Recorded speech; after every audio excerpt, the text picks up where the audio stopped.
Lowe's knows how to help you holiday. Stream KOAM News now on the TV app, available for iOS and Android. Now at 5, the holiday season is a peak time for candy makers. We're going to hear what motivates a local confectioner. Plus, what some local shoppers think about the idea of re-gifting. And the House Ethics Committee releases its report on the conduct of former Congressman Matt Gaetz. I'm Cristian Benavides in West Palm Beach, Florida, with how lawmakers are reacting. The 4 states' most watched news starts now. It's a big week for travelers heading into, out of, or through the 4 states, and they could experience wet weather in the days ahead. This is KOAM News at 5. I'm Dow Quick. Let's go straight to Chief Meteorologist Doug Heddy with what we can expect. Yeah, we actually have several storm systems really from now all the way through New Year's and even beyond. So we have a lot of weather action as we go through the next few days. A lot of people traveling today, a lot of people traveling tomorrow. Right now we're mainly dry. We have a little bit of drizzle, random light shower. At least temperatures are well above freezing, so we don't have to worry about any frozen precip on the roadways. And we're not going to drop off much more than 45 or 46 as we go through the evening hours. But rain picks up through the evening into the overnight hours tonight. You can see the clouds, you can see some light little showers, pockets of drizzle which are pushing through, and this whole storm system is going to affect us as we go through the next 24 hours. So as we go through the night, rain picks up and increases as we go into Christmas Eve. Of course, we're going to break this down for you here in just a bit. See you soon. With the holiday season comes family traditions, many of which involve candy. According to the National Confectioners Association, more than 90% of Americans will celebrate the holidays with chocolate or other candy. And many families, for them, candy at Christmas is more about tradition than what goes into stockings. From candy canes to chocolate, Spencer's Sweet Call in Webb City is just one store trying to make the holiday season extra sweet. There's a certain look that people get in their eyes when they have something that they really like. Their eyes light up, and that's what makes it all worthwhile. According to the National Confectioners Association, consumers are expected to spend more than $7 billion on sweet treats this holiday season. If you're stuck with that ugly sweater your favorite aunt gave you this holiday season, well, don't sweat it. You can always pass it along to someone who'll actually love it. According to a recent survey by Bankrate, 33% of Americans admit to regifting something they weren't totally in love with. And get this, 1 in 3 Americans think regifting holiday presents is totally acceptable. We visited North Park Mall in Joplin to find out what shoppers really think about this holiday tradition. Oh, 100%. 100%. Yeah, I mean, I do it, so. I do, absolutely. Yep, as long as it's not open and it's still sealed. Yeah. You have to make a note as to who gave it to you because that could be a problem. According to the survey, 43% of Americans say they have unused gift cards. However, only 8% have regifted those. The House Ethics Committee has released its report on former Florida Congressman Matt Gaetz, President-elect Donald Trump's initial pick for Attorney General. It concluded Gaetz violated multiple state laws related to sexual misconduct while in office. Cristian Benavides reports from West Palm Beach, Florida. The House Ethics Committee says it found substantial evidence of sexual misconduct involving former Florida Congressman Matt Gaetz, including sex with a 17-year-old girl. This occurred in Florida, which would raise statutory rape concerns in that state. There were others too, and there are numerous other women that had allegations of potentially being paid for sex. Democratic committee member Glenn Ivey told CBS News' Scott McFarland the panel had documentation to support the allegations. The text messages corroborated that, as did the bank and financial transactions that we were able to uncover too. The report lists payments totaling more than $90,000 to 12 different women between 2017 and 2020, and alleges the money was likely connected to sexual activity and drugs, including cocaine and ecstasy. Gaetz, a strong Trump ally, was the president-elect's first choice for Attorney General. Gaetz has denied any improper conduct and is not facing any criminal charges. The Thank you for having my back. I will never stop fighting for you. Gates, who resigned from Congress in November and withdrew as Trump's AG pick, spoke to the conservative group Turning Point USA in Phoenix Sunday. On Monday, he filed a lawsuit in a bid to stop the report's release, arguing that he is now a private citizen and not subject to the committee's jurisdiction. The committee released its report a short time later. Cristian Benavides, CBS News, West Palm Beach, Florida. That committee, which is split evenly between Republicans and Democrats, had been at an impasse over whether to release the report, but voted to do so earlier this month. 2 Republican committee members voted for its release, according to 2 sources familiar with the vote. President Biden announced he's commuting the sentences of 37 of the 40 federal death row inmates to life in prison without the chance of parole. The president also said it's time to stop the use of the death penalty. However, he did keep the death sentence for 3 well-known mass murderers: the killers in the Boston Marathon bombing, the killer in the historically black church in Charleston, South Carolina, and at the Pittsburgh, Pennsylvania Tree of Life Synagogue. Cameras were inside the courtroom when murder suspect Luigi Mangione was arraigned on New York State charges today in the slaying of United Healthcare CEO Brian Thompson. Mangione was arraigned on 11 charges, including murder as an act of terrorism. He pleaded not guilty. Still ahead, some 4-legged fun. Pets are going home for the holidays. I'm Bradley Blackburn with how short-term fosters are helping pets, humans, and crowded shelters this season. Plus, the link between our brain age and vascular health. Those stories next in Health Watch. Holiday savings start at Roper Honda. Shop our 25 days of savings during Happy Honda Days and buy a new Honda with 0%. Plus, get a special bonus gift and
Auto accident, call or text us at 417-222-2222.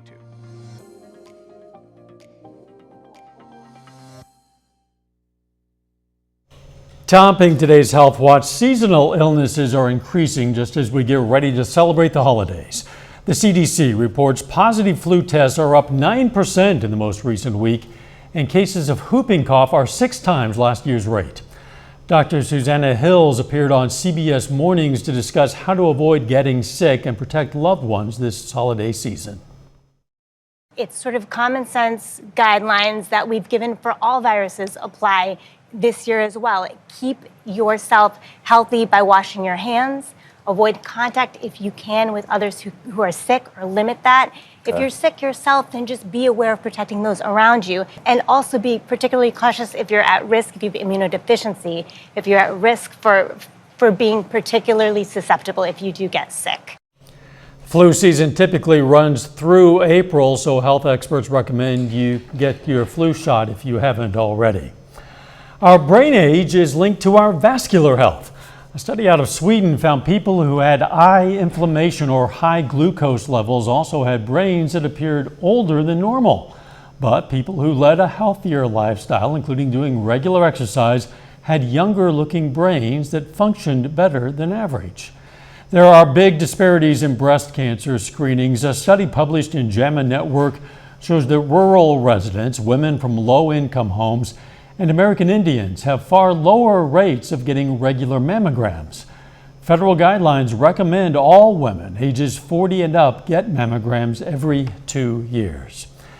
Many studies show the benefits of having a pet for humans' physical and mental health, but not everyone can have one all year long. Well, now foster pets are coming home for the holidays, with shelters offering short-term stays that can help pets and their human caretakers. Bradley Blackburn shows us how. 5-year-old pup Sugar is right at home in Kristen Arue's New York City apartment, even if she won't be here forever.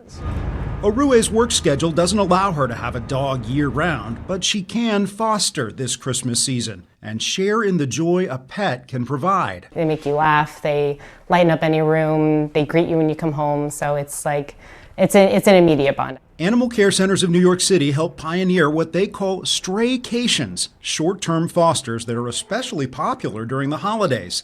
The idea has spread to other shelters around the country. There are so many ways you can help animals, even if you're not ready to adopt. A straycation can last as little as one night, but sometimes a lot longer when a trial run becomes a lifetime bond. We found once that animal is in their home, it's like, oh, okay, this is good. This dog's gonna stay here now. But even short-term stays can be a real help to shelters, freeing up space for other animals in need. So when a cat or a dog stays at someone's home overnight, it really relieves a burden for you. Absolutely.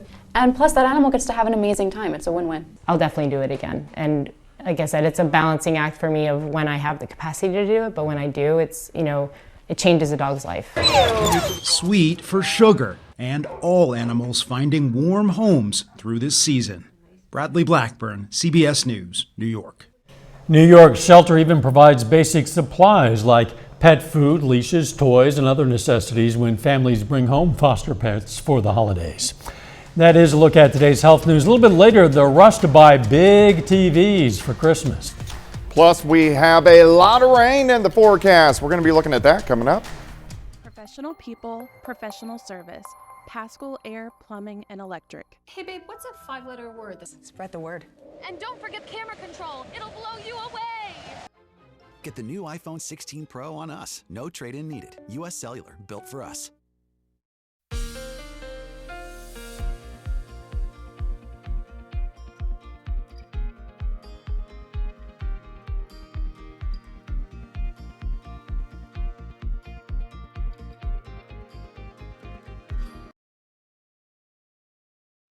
Well, it definitely turned out to be a gloomy Monday for us today. A little bit of drizzle, but we have rain, which is going to be picking up as we go through the evening into the overnight hours for us tonight. Looking outside, a nice shot of our Indigo Sky Casino and Resort. Indigo is just outside of Seneca, Missouri. Cloudy skies. Again, a little bit of drizzle if you are going to be out this evening. Mainly dry, but you can see pockets of light little drizzle, light little showers starting to pick up. And this is really going to get going mainly after 9 or 10 p.m. But right now I have the radar kind of turned up, I guess we could say, so it picks up on little pockets of light little drizzle, a few showers once you get from Neosho down to Pineville. So if you are traveling tonight, watch out for that because the roads will get increasingly wet as we go through the next several hours. Weak little wave pushing through. This is our first wave of many that we are going to have as we go through the next couple weeks. Let me take you through time. Look at the showers increasing. Here's 11 p.m. Now, in northern counties, you're not going to get much. This is mainly from Lamar, Pittsburgh, Parsons, south as we go through the overnight hours. Also notice the temperatures holding steady into the 40s. We don't have to worry about any frozen precip. Pretty steady rain, though, once you get from the metro south all the way down into northwestern Arkansas. Here's tomorrow morning. So your Christmas Eve, 9:30 in the morning, showers still ongoing, and then rain starts to sneak out of here once we get into the afternoon. So I think Christmas Eve or evening is mainly just going to be cloudy across the region. Right about Santa time, no snow, just clouds, maybe a little bit of drizzle. And then as we go into Christmas morning, temperatures into the lower 40s for most of us. Clouds stick around all day long on Christmas Day. We may get a sprinkle or two, but in general, I think Christmas Day is going to end up being on the dry side. So those rain chances really shoot up after midnight tonight through tomorrow morning, and then we'll taper off as we get into the afternoon hours. How much rain can we get? Mainly our southern counties. Again, I-44 and south, that's where 1/4 to 1/2 inch to 3/4 of an inch, maybe closer to an inch in northwestern Arkansas. On the other end, not much at all. Fort Scott to Nevada, so if you're traveling north, you're not going to run into too many issues. Right now, we're sitting into the 50s, so again, temperatures are going to stay above freezing. Let's go outside. Here's 7th. Here's range line 54. Southerly winds are light through the evening hours. Those showers picking up, so drizzle next few hours, and then showers really getting going after midnight. Day planning on Christmas Eve, 47 in the morning, 49 by noon. Showers mainly in the morning, and then just cloudy skies. We'll go for a high temp of 49 degrees. Brief break. Then here we go again. So let's go into Thursday afternoon and evening. Rain pushing back in, maybe mixed in with a few showers and thunderstorms. Showers kind of sticking around into Friday morning, and then just a few random showers the rest of Friday. Saturday, a system rolls by, may get a few showers. So it's system after system after system. Let's go all the way into Monday next week. Another system pushing through, and then a bigger system pushing through right after the new year. So this stays real active as we go through the next 10 days or so. All right, let's go 49 on your Christmas Eve, 53 on Christmas Day. Upper 50s Thursday, Friday. Weekend looks good, and yes, at the end, that's going to be our first shot for snow. Really? Mm-hmm. Enough that people will be able to use their new Christmas sleds, I wonder? Maybe. We'll see. We'll find out as we get closer. Thanks, Doug. Coming up, a warning about gift card scams. The holidays and Chevy Silverado and off-road adventure and towing with confidence. Forget everything you think you know about internet. Monstrous speed is here. Release the Kraken.com. Topping today's Consumer Watch, the Federal Trade Commission is issuing a warning about gift cards amid the holiday shopping rush. Gift cards are the most popular item on wish lists, with 53% of shoppers requesting them this year. The FTC says scammers can get the gift card number and PIN even before you purchase the gift card. CBS correspondent for Money Watch, Kelly O'Grady, appeared on CBS Mornings Plus to discuss what to look out for. If the protective sticker has been removed, if that barcode has been scratched off, really any signs of tampering, go talk to a store manager and frankly, maybe even just go to a second store, because we're learning that these scammers can actually tamper in batches. And this is really important because if they have your gift card number, if they have the PIN, they can take all the money that you've loaded on for your loved ones. The FTC recommends shoppers keep all gift card receipts to identify your unique purchase and report fraud as early as possible to the company or to the FTC directly. TVs are always a popular buy during the holiday season. This year, industry experts expect shoppers to go big, really big. Jeff Wagner explains. A big screen TV is the standard nowadays, and it's what brought Victoria Amador to Best Buy. Well, I think I've got a 44, 45 inch, and I was thinking of going up about a foot, so that I can read the subtitles. 55 to 65 inch TVs are a common size found in U.S. homes. A natural upgrade might be 75 or 85 inches.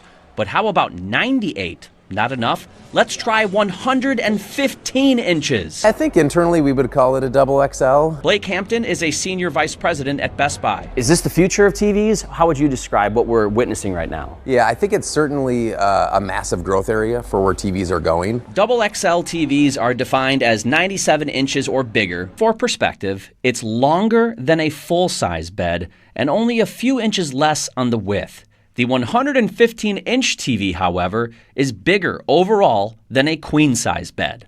And when seen in this size comparison, 65-inch screens somehow look small. Prices have fallen so much for those sets. Paul Gagnon is the vice president of Circana, a research firm. The average price, as we track them, is now just under $3,000. Now, that may sound like a lot of money, but in the grand scheme of things, those were $30,000 TVs 5 years ago. Gagnon said sales for TVs bigger than 85 inches are up 30% in the last year. We have a 98 inch that's less than $2,000, and that's kind of the entry point, and then it kind of goes up from there. Last year, only a few Best Buy stores had a 98-inch TV or bigger on display. This holiday season, customers will see them in 700 stores. You're going to go for something a little more meager, around 60. Yeah. With photojournalist Jose Pascual. Yes, that's right. Jeff Wagner, CBS News, Minneapolis. Wow, a final check of the forecast coming up next.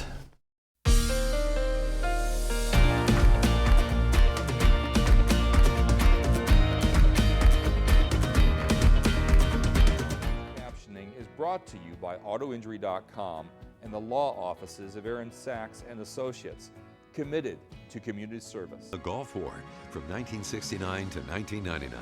The Pickaway, Kansas native enlisted at the age of 17 and served for 30 years. We are proud to salute Glenn Collins, a four-state hero. Up next on the CBS Evening News, the cybercrime that's raked in over $1 billion, what the FBI says about confronting those bad actors. Then on KOAM News at 6, we're going to tell you about a police standoff this evening in a Joplin neighborhood. Plus, we'll meet a local family that visits area candy stores as part of a Christmas tradition. And we'll revisit our predictions for our pigskin preview. We're going to find out just how accurate we were or were not. Stay with us. CBS Evening News and then KOAM News at 6. On your marks, get set to ho, ho, ho. This is not the correct video, but we can tell you that Santa Claus departed on his sleigh from his hometown on the Arctic Circle today. Before beginning his round-the-world trip of delivering presents to all, Santa greeted the crowd that had gathered in Santa Claus Village in northern Finland. By the way, he's going to be tracking Santa's progress around the world and here in the U.S. tomorrow on KOAM News at 5, 6, 9, and 10 p.m. news. You can see that with the help of NORAD radar. A way you can track Santa yourself, the Santa Tracker lets you track St. Nick as he makes his trip across the country. Once there, you can also check out the fun and games at the North Pole Village. Just head over to KOAMnewsnow.com/Santa for all of the fun, and there will definitely be a lot of fun. It's amazing that we have the technology to track Santa, but we can't figure out what some drones are running around out there. I don't know, but I'm pretty sure those drones will not cause Santa to be late at all. Nope, he's going to be right on time. No snow, but a wet Christmas Eve. See you at 6. Let's make it a great evening.